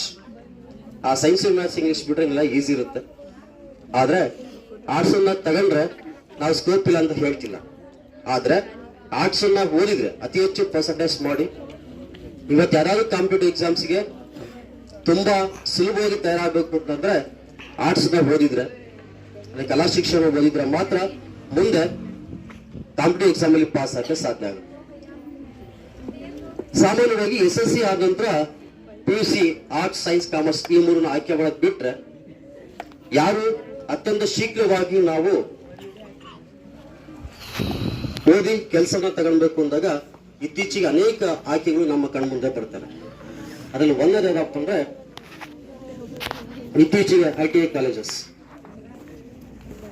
ಅತ್ಯಂತ ಸುಲಭವಾಗಿ ಯಾರು ಮನೆ ಕಡೆ ಕಷ್ಟ ಇರುತ್ತೋ ಅಂತ ವಿದ್ಯಾರ್ಥಿ ಅಥವಾ ಶೀಘ್ರವಾಗಿ ನಾವು ದುಡಿಬೇಕು ಅಂದಾಗ ITIಗೆ ವಾಲ್ಬೋದು. ITI 2 ವರ್ಷದ ಕೋರ್ಸು ಅತ್ಯಂತ ಸುಲಭವಾಗಿರುತ್ತೆ. ಎಲೆಕ್ಟ್ರಿಷಿಯನ್ ಇರ್ಬೋದು, ಫಿಟ್ಟರ್ ಇರ್ಬೋದು, ಇಂಥ ಅನೇಕ ಕೋರ್ಸ್ಗಳು ಇರ್ತವೆ. ಹಾಗಾಗಿ 2 ವರ್ಷ ಓದಿದ್ರೆ ಸಾಕು, ಸುಲಭವಾಗಿ ಯಾವುದೇ ಒಂದು ಫ್ಯಾಕ್ಟರಿ ಓದಿಸೋ ಕೆಲಸ ಸಿಗುತ್ತೆ. ಅದ್ರ ಮೇಲೆ ಮತ್ತೆ 1 ವರ್ಷ ಓದಿದ್ರೆ ಅಪ್ರೆಂಟಿಸ್ ಅಂತ ಬರುತ್ತೆ. ಅದು 1 ವರ್ಷ ಸ್ಟೇ ಫ್ಯಾಕ್ಟ್ ಕೊಡ್ತಾರೆ ಕಂಪ್ನಿ ಒಳಗಡೆ. ಆ 3 ವರ್ಷ ಓದಿದ್ರೆ ಸುಲಭವಾಗಿ ನಾವು ಕೆಲಸದ ತಗೊಳ್ಬಹುದು. ಇದರಿಂದ ITI ಮೇಲೆ ಸ್ವಲ್ಪ ಎಫರ್ಟ್ ಹಾಕಿದ್ವಿ ಅಂತಂದ್ರೆ ITI ಮೇಲೆ ಡಿಪ್ಲೊಮಾಗೆ ಹೋಗ್ಬೋದು. ಡಿಪ್ಲೊಮಾ ಪಾಸ್ ಮಾಡ್ಕೊಂಡು ನಾವು ಆರಾಮಾಗಿ ಇಂಜಿನಿಯರಿಂಗ್ ಹೋಗ್ಬೇಕು. ಇಂತಹ ಅವಕಾಶ ITI ಓದಿದಿರುತ್ತೆ. ಹೀಗಾಗಿ ಇವತ್ತು ಬೆಂಗಳೂರು ದುಡಿಯುವಂತಹ ಎಲ್ಲಾ ಗ್ರಾಮೀಣ ಪ್ರದೇಶದ ಮಕ್ಕಳು ಸಹ ITI ಮೇಲೆ ಕೆಲಸವನ್ನು ತಗೊಂಡಿದ್ದಾರೆ. ಜೊತೆಗೆ ಇವತ್ತೇನು ನಮ್ಮ ವಿದ್ಯುತ್ ಇಲಾಖೆಯಲ್ಲಿ ಅನೇಕ ಕೆಲಸಗಳು ಸಿಗ್ತಿರೋದು ITI ಓದಿರೋರಿಗೆ. ITI ಓದಿ ಸುಲಭವಾಗಿ ನಾವು ಗೃಹ ಕಾರ್ಯವನ್ನು ಮಾಡಬಹುದು. ಜೊತೆಗೆ ಸ್ಥಳೀಯವಾಗಿ ಕೆಲಸಗಳು ಸಿಗ್ತವೆ. ಅದೆಲ್ಲ ನಾವು ಬೆಂಗಳೂರಲ್ಲಿ ಸಹ ಹೋಗ್ಬೋದು. ಹಾಗಾಗಿ ಅತ್ಯಂತ ಕಡಿಮೆ ಅವಧಿಯಲ್ಲಿ ನಾವೇನೋ ಕೆಲಸ ತಗೊಂತೀವಿ ಅಂತಂದ್ರೆ ಅದು ITI ಓದಿದ್ರೆ ಮಾತ್ರ. ಇದಾಗ ಇತ್ತೀಚೆಗೆ ನಮ್ಮೆಲ್ಲಾ ಗ್ರಾಮೀಣ ಪ್ರದೇಶದ ವಿದ್ಯಾರ್ಥಿಗಳು ವಾಲ್ತಿರೋದು ಯಾವ್ದಪ್ಪ ಅಂದ್ರೆ ಲ್ಯಾಬ್ ಟೆಕ್ನಿಷಿಯನ್ ಅಂತಹ ಕೋರ್ಸ್. ಹೀಗಾಗಿ ಹೆಲ್ತ್ ಇನ್ಸ್ಪೆಕ್ಟರ್ ಇರ್ಬೋದು, ಲ್ಯಾಬ್ ಟೆಕ್ನಿಷಿಯನ್ ಇರ್ಬೋದು, ಇವೆರಡೇ ಕೋರ್ಸ್ ಅಲ್ಲ, ಅದ್ರ ಅನೇಕ ಕೋರ್ಸ್ಗಳಿದಾವೆ. ಆದ್ರೆ ನಮ್ಮ ಗ್ರಾಮೀಣ ಭಾಗದ ವಿದ್ಯಾರ್ಥಿಗಳಿಗೆ ಮಾಹಿತಿ ಕೊಡ್ತಾ ಇರೋದ್ರಿಂದ ಕೇವಲ ಲ್ಯಾಬ್ ಟೆಕ್ನಿಷಿಯನ್ ಮಾಡ್ತಾರೆ, ಹೆಲ್ತ್ ಇನ್ಸ್ಪೆಕ್ಟರ್ ಮಾಡ್ತಾರೆ. ಇವೆರಡನ್ನು ಬಿಟ್ಟು ಬೇರೆ ಕಡೆ ಹೊರಡ್ತೀವಿ ನಾನು. ಈ ಪ್ರಮುಖವಾಗಿ ನಾವು ನೋಡಿರ್ಬೋದು ಎಕ್ಸ್ರೇ ಟೆಕ್ನಿಷಿಯನ್ ಅಂತ ಬರುತ್ತೆ, ಎಕ್ಸ್ರೇ ಟೆಕ್ನಿಷಿಯನ್ ಅಂತೇಳಿ. ಈ ಎಕ್ಸ್ರೇ ಟೆಕ್ನಿಷಿಯನ್ಗೆ ನಮ್ಮ ಗ್ರಾಮೀಣ ಭಾಗದ ಯಾವುದೇ ವಿದ್ಯಾರ್ಥಿ ಜಾಯ್ನ್ ಆಗ್ತಿಲ್ಲ. ಹೀಗಾಗಿ ಸುಲಭವಾಗಿ ಸರ್ಕಾರಿ ಕೆಲಸ ಸಿಗಂತ ಎಕ್ಸ್ರೇ ಟೆಕ್ನಿಷಿಯನ್ ಮಾಡಿದ್ರೆ ಮಾತ್ರ. ಜೊತೆಗೆ ಹಾಸ್ಪಿಟಲ್ ಮ್ಯಾನೇಜ್ಮೆಂಟ್ ಅಂತ ಬರುತ್ತೆ, ಅಂತಹ ಕೋರ್ಸ್ ನಾವು ಮಾಡಿದ್ರೆ. ಜೊತೆಗೆ ಇತ್ತೀಚೆಗೆ ಆಪ್ಟಿಕಲ್ ಇಂಡಸ್ಟ್ರಿ ಅಂದ್ರೆ ಕಣ್ಣಿಗೆ ಸಂಬಂಧಪಟ್ಟಂತಹ ಅನೇಕ ಕೋರ್ಸ್ಗಳು ಲಭ್ಯ ಇದಾವೆ SLC ಆದ ನಂತರ. ಅಂತಹ ಕೋರ್ಸ್ನ ಆಯ್ಕೆ ಮಾಡಿಕೊಂಡಾಗ ನಾವು ಅತ್ಯಂತ ಸುಲಭವಾಗಿ ಕೆಲಸವನ್ನ ತಗೊಳ್ಳಕ್ಕೆ ಸಾಧ್ಯ. ಲ್ಯಾಬ್ ಟೆಕ್ನಿಷಿಯನ್ ಇರ್ಬೋದು, ಹೆಲ್ತ್ ಇನ್ಸ್ಪೆಕ್ಟರ್ ಇರ್ಬೋದು, ಜೊತೆಗೆ ಇತ್ತೀಚೆಗೆ ಬರ್ತಿರುವಂತಹ ನಮ್ಮ ICU ಅದು ಮ್ಯಾನೇಜ್ಮೆಂಟ್ ಬಗ್ಗೆ ಇರುತ್ತೆ, ರೇಡಿಯಾಲಜಿ ಬರುತ್ತೆ, ಮತ್ತೆ ಎಕ್ಸ್ರೇ ಟೆಕ್ನಿಷಿಯನ್ ಇಂತಹ ಕೋರ್ಸ್ಗಳನ್ನ ಆಯ್ಕೆ ಮಾಡ್ಕೊಂಡ್ರು. ಜೊತೆಗೆ ಆಪ್ಟಿಕಲ್ ಅಂದ್ರೆ ದೃಷ್ಟಿಗೆ ಸಂಬಂಧಪಟ್ಟಂತ ಅನೇಕ ಕೋರ್ಸ್ಗಳು ಇರ್ತವೆ. ಜೊತೆಗೆ ನಮ್ಮ ಮಕ್ಕಳಿಗೆ ಸಹಾಯ ಆಗುವಂತ, ಅದರಲ್ಲೂ ಹೆಣ್ಣು ಮಕ್ಕಳಿಗೆ ಸಹಾಯ ಆಗುವಂತ ANM ಕೋರ್ಸ್ SLC ಮೇಲೆ 3 ವರ್ಷ ಇರುತ್ತೆ, ಅಸಿಸ್ಟೆಂಟ್ ನರ್ಸಿಂಗ್ ಅಂತೇಳಿ. ಆ 3 ವರ್ಷದ ಕೋರ್ಸ್ ನಾವು ಓದಿದ್ರೆ ಬೇಗ ನಮಗೆ ಕೆಲಸ ಸಿಗುತ್ತೆ. ಇದು SLC ನಂತರ ಬರುವಂತದ್ದು. ಇನ್ನ ಇತ್ತೀಚೆಗೆ ಡಿಪ್ಲೊಮಾ ಕೋರ್ಸ್ಗಳು ತುಂಬಾ ಜಾಸ್ತಿ ಇದಾವೆ. ಯಾರು PUC ಸೈನ್ಸ್ ಸ್ವಲ್ಪ ಕಷ್ಟ ಆಗುತ್ತೆ, ಅದ್ರ ಮೇಲೆ ನಮಗೆ ಇಂಜಿನಿಯರಿಂಗ್ ಸೀಟ್ ಸ್ವಲ್ಪ ಕಷ್ಟ ಆಗುತ್ತೆ ಅಂತಾರೋ ಅವ್ರು ಸುಲಭವಾಗಿ ಆಯ್ಕೆ ಮಾಡ್ಕೊಳ್ಳೋದು ಯಾವ್ದಪ್ಪ ಡಿಪ್ಲೊಮಾ. 3 ವರ್ಷ ಡಿಪ್ಲೊಮಾ ಇವತ್ತೆ ಕರ್ನಾಟಕದಾದ್ಮೇಲೆ ಬೇಕಾದಷ್ಟು ಕಾಲೇಜ್ಗಳಿದಾವೆ. ನಿಮಗೆ ಉಚಿತವಾಗಿ ಸರ್ಕಾರಿ ಸೀಟು ಸಹ ಸಿಗುತ್ತೆ. ಆ 3 ವರ್ಷ ನಾವು ಓದಿದ್ವಿ ಅಂತಂದ್ರೆ ಡಿಪ್ಲೊಮಾ ಕೋರ್ಸ್ಗಳನ್ನ, ಅದ್ರ ಮೇಲೆ ಇಂಜಿನಿಯರಿಂಗ್ ಸೀಟ್ ಸಿಗುತ್ತೆ. 1 ವರ್ಷ ಕಡಿಮೆ ಆಗುತ್ತೆ. PUC ಮೇಲೆ ಆದ್ರೆ ಜಾಸ್ತಿ ಆಗುತ್ತೆ, ಆದ್ರೆ ಡಿಪ್ಲೊಮಾ ಮೇಲೆ ಆದ್ರೆ ಕಡಿಮೆ ಆಗುತ್ತೆ. ಹೀಗಾಗಿ ಸುಮಾರು 34 ಡಿಪ್ಲೊಮಾ ಕೋರ್ಸ್ಗಳು ಬರ್ತವೆ. ಆ 34 ಡಿಪ್ಲೊಮಾ ಕೋರ್ಸ್ಗಳನ್ನ ಆಯ್ಕೆ ಮಾಡ್ಕೊಂಡು ಸುಲಭವಾಗಿ ನಾವು ಇಂಜಿನಿಯರಿಂಗ್ ಮಾಡ್ಬೋದು. ಅದ್ರ ಮೇಲೆ MTech ಸಹ ಮಾಡ್ಬೋದು. ಇಂತಹ ಸಾಕಷ್ಟು ಅವಕಾಶಗಳಿದೆ. ಜೊತೆಗೆ ಇತ್ತೀಚೆಗೆ ನಮ್ಮಲ್ಲಿ ಅನೇಕ ವಿದ್ಯಾರ್ಥಿಗಳು ನಾವು ಸೈನ್ಯಕ್ಕೆ ಸೇರಬೇಕು ಅಂತೇಳಿ ಆಸೆನ ಪಡ್ತಾರೆ. ಮಿಲಿಟರಿಗೆ ಹೋಗ್ಬೇಕು ಅಂದಾಗ ಕೇವಲ 5% ಇದ್ರೆ ಮಾತ್ರ ಸಾಲದು. ಓದ್ತೀರಪ್ಪ, ವೆರಿ ಗುಡ್. ಅದು ಸರ್ ಜೋರ ಚಪ್ಪಾಳೆ ತಟ್ಟಣ. ಯಾಕಂದ್ರೆ ನಾವು ಕೇವಲ ಅಂಕಗಳ ಗಳಿಕೆಗೆ ಪ್ರಾಧಾನ್ಯತೆ ಕೊಟ್ಟರೆ ಸಾಲದು. ನಾವು ನಮ್ಮ ಮಕ್ಕಳಿಗೆ ಸಂಸ್ಕಾರನ ಕೊಡುವಂತ ನಿಜವಾದಂತಹ ಶಿಕ್ಷಣ. ನಮ್ಮ ಸರ್ ಹೇಳಿದಂಗೆ ಕರೋನಾ ನಮ್ಮಿಂದ ಕರೋನಾ ನಮ್ಮ ವಿದ್ಯಾರ್ಥಿಗಳು ಕಲ್ಸ್ಕೊಂಡಿರೋದಪ್ಪ ಅನ್ನೋ ಸಂಸ್ಕಾರ. ಅಂತಹ ಸಂಸ್ಕಾರವನ್ನ ಮತ್ತೆ ಪುನಃ ಸ್ಥಾಪನೆ ಮಾಡುವಂತ ದೊಡ್ಡ ಜವಾಬ್ದಾರಿ ನಮ್ಮೆಲ್ಲ ಶಿಕ್ಷಕರ ಮೇಲಿದೆ.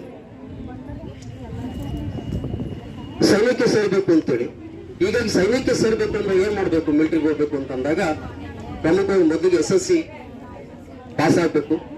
SSC ಪಾಸ್ ಆದ ನಂತರ ಅನೇಕ ಟೆಸ್ಟ್ಗಳನ್ನ ಮಾಡ್ತಾರೆ. ಆ ಪರೀಕ್ಷೆ ಪಾಸ್ ಆಗ್ಬೇಕು. ಇದು ಒಂದು ವಿಧ. ಯಾರಿಗೆ 5% ಇರುತ್ತೆ ಅವರು ಸುಲಭವಾಗಿ SSC ಮೇಲೆ ಹೋಗ್ಬೋದು. ಎಲ್ಲಕ್ಕಿಂತ ಮುಖ್ಯವಾಗಿ ಯಾರಿಗೆ ಪರ್ಸೆಂಟ್ ಇಲ್ಲೋ ಅವರು ಸಹ ಮಿಲಿಟರಿಗೆ ಸೇರ್ಬೋದು. ಆದ್ರೆ ಅವರು ಉನ್ನತ ವ್ಯಾಸಂಗವನ್ನ ಮಾಡಿರ್ಬೇಕಾಗುತ್ತೆ. ಮಾಡಿದ್ಮೇಲೆ ಅವರಿಗೂ ಸಹ ಎಂಟ್ರೆನ್ಸ್ ಎಕ್ಸಾಮ್ ಇರುತ್ತೆ. ಆ ಎಂಟ್ರೆನ್ಸ್ ಎಕ್ಸಾಮ್ ಪಾಸ್ ಆದ್ರೆ ಸುಲಭವಾಗಿ ನಾವು ಮಿಲಿಟರಿಗೆ ಸೇರ್ಬೋದು. ಜೊತೆಗೆ ಅನೇಕ ವಿದ್ಯಾರ್ಥಿಗಳು ಸಾಕಷ್ಟು ಪ್ರಶ್ನೆಗಳನ್ನ ಕೇಳ್ತಾ ಇರ್ತಾರೆ. ಅಬ್ದುಲ್ ಕಲಾಂ ಇವತ್ತು ಹೇಳಿದ್ರು, ನಾವು ಸುಮ್ಮನೆ ಕನಸಲ್ಲ, ನಮ್ಮನ್ನ ನಿಬ್ಬೆದುರಂತ ಮಾಡೋ ನಿಜವಾದಂತಹ ಕನಸು ಅಂತೇಳಿ. ಹೀಗಾಗಿ ಅಂತ ಕನಸುಗಳು ನಿಮ್ಮ ಇದ್ರೆ ಮಾತ್ರ ನಾವು ಏನಾದ್ರೂ ಆಗಕ್ಕೆ ಸಾಧ್ಯ ಅಂತ ಹೇಳ್ತಾ, ಜೊತೆಗೆ ಇವತ್ತು ಇಸ್ರೋ ಅಂತ ಕೇಳಿದೀವಿ. ನಮ್ಮ ಭಾರತ ಇವತ್ತೆ ಬಾಹ್ಯಾಕಾಶ ತಂತ್ರಜ್ಞಾನ ಸಹ ತನ್ನದಂತಹ ಹೊಸ ರೀತಿಯ ಚಾಪನ್ನು ಮೂಡಿಸ್ತಾ ಬರ್ತಿದೆ. ಆ ನಿಟ್ಟಿನಲ್ಲಿ ಅಬ್ದುಲ್ ಕಲಾಂ ಒಂದು ಮಾತನ್ನು ಹೇಳ್ತಾರೆ, ನಮ್ಮ ಹುಟ್ಟು ದರಿದ್ರ ಆಗಿದ್ದು ಸಹ ನಮ್ಮ ಸಾವು ಏನಾಗಿರ್ಬೇಕಪ್ಪ ಅಂದ್ರೆ ಇತಿಹಾಸ ಆಗ್ಬೇಕು ಅಂತೇಳಿ.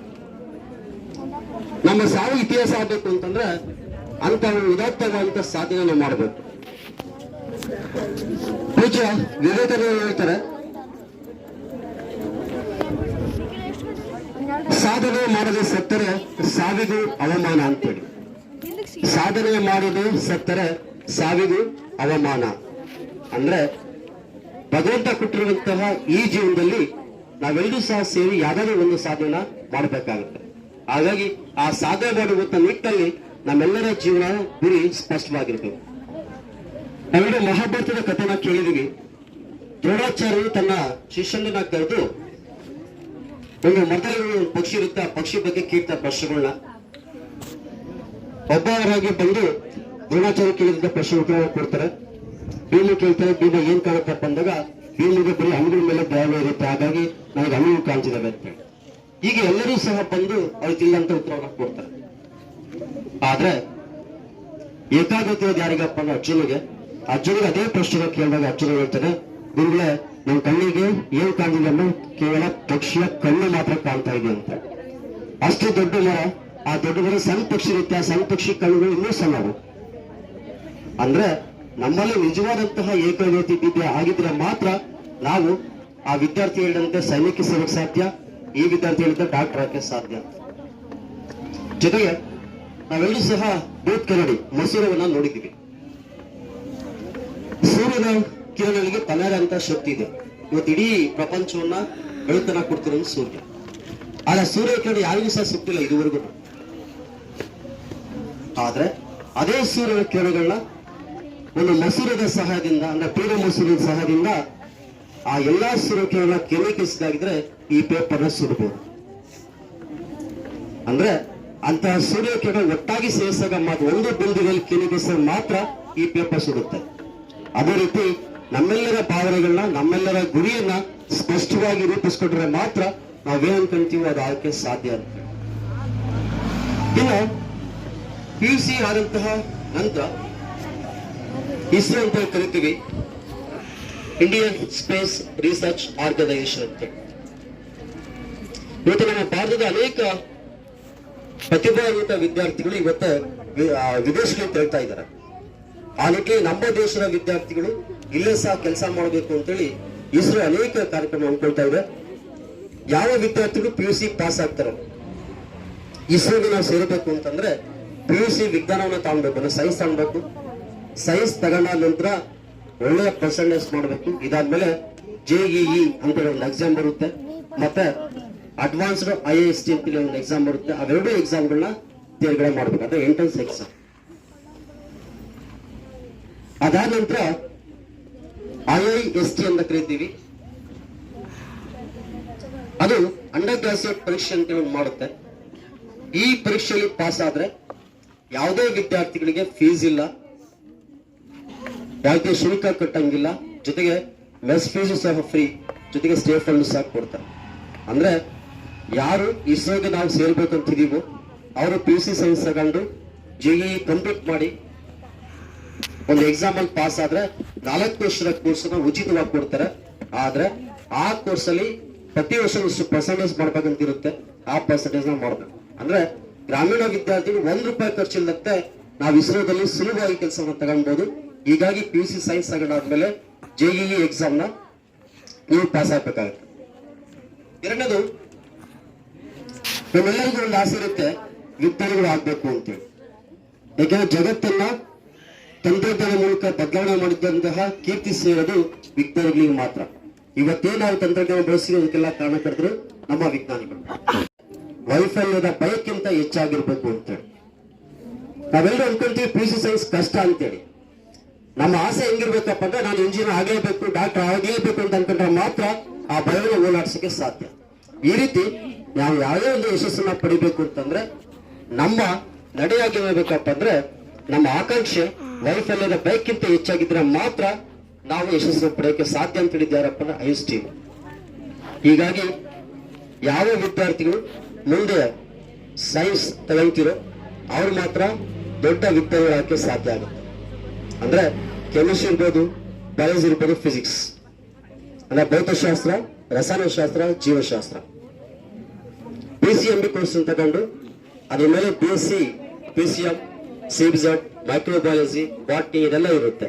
ಅದು ಓದಿದ ಮೇಲೆ BSc ಆಮೇಲೆ MSc ಮಾಡ್ಬೋದು, MSc ಆಮೇಲೆ PhD ಮಾಡ್ಬೋದು. ಅದು ಸೈಂಟಿಸ್ಟ್ ಆಗಿ ಸುಲಭನ ಅಂತಂದ್ರೆ ಸೈಂಟಿಸ್ಟ್ ಆಗಿ ಸ್ವಲ್ಪ ಕಷ್ಟನೇ. ಯಾಕಂದ್ರೆ ಅದೇ ರಾತ್ರಿ ಉನ್ನತವಾಗಿ ಓದ್ಬೇಕಾಗುತ್ತೆ, ಅನೇಕ ಸಂಶೋಧನೆ ಪ್ರಕಟ ಮಾಡಬೇಕಾಗುತ್ತೆ. ಹೀಗಾಗಿ ಯಾರ್ಯಾರು ವಿಜ್ಞಾನಿಗಳು ಆಗ್ಬೇಕಂತಿದ್ರು ಇವೆಲ್ಲೂ ಸಹ ಸೈನ್ಸ್ ತಗೊಂಡ್ರೆ ಸುಲಭವಾಗಿ ವಿಜ್ಞಾನಿಗಳಕ್ಕೆ ಸಾಧ್ಯ ಆಗುತ್ತೆ.